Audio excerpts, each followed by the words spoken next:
Demain, à Luxembourg, c'est le paysage audiovisuel européen que les 12 vont dessiner et pour longtemps.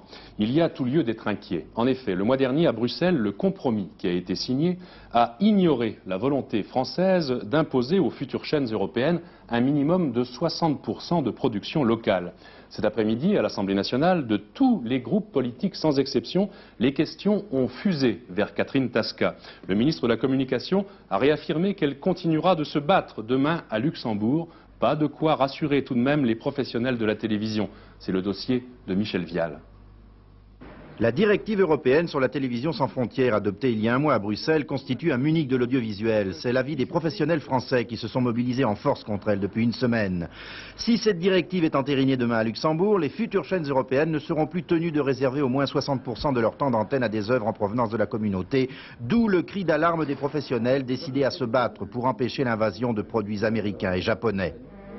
Il ne faut pas signer cet accord. Il faut demander un délai de réflexion aux autres pays européens. C'est très simple. Et ils ne peuvent pas nous le refuser quand ils sauront la détermination unanime de la profession française. Ils ne peuvent pas nous le refuser. Et d'ailleurs, je le répète, c'était prévu au mois de juin.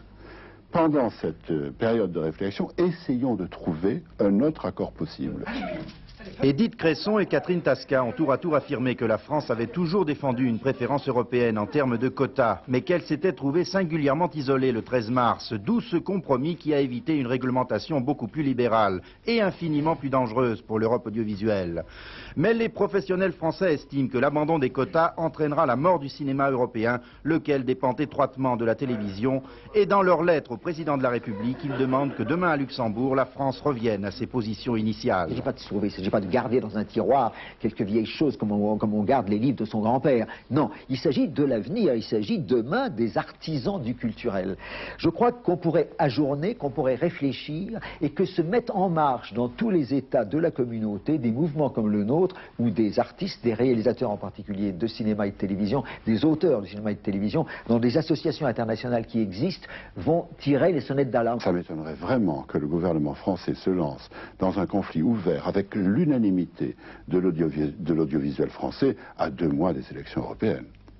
Mais si vous n'êtes pas entendu, jusqu'où pouvez-vous aller? Nous pouvons aller jusqu'à toute une série de manifestations que jusqu'à maintenant nous n'avons pas osé imaginer. Sur l'ensemble des télévisions de la communauté à l'heure actuelle, seuls 30% des émissions diffusées sont d'origine européenne, tandis que les productions américaines, japonaises ou brésiliennes coûtent 10 fois moins cher que celles de n'importe quel pays européen. Ces 2 chiffres suffisent à nourrir l'inquiétude et la détermination des professionnels français, dont quelques représentants ont annoncé leur désir de faire demain le voyage de Luxembourg.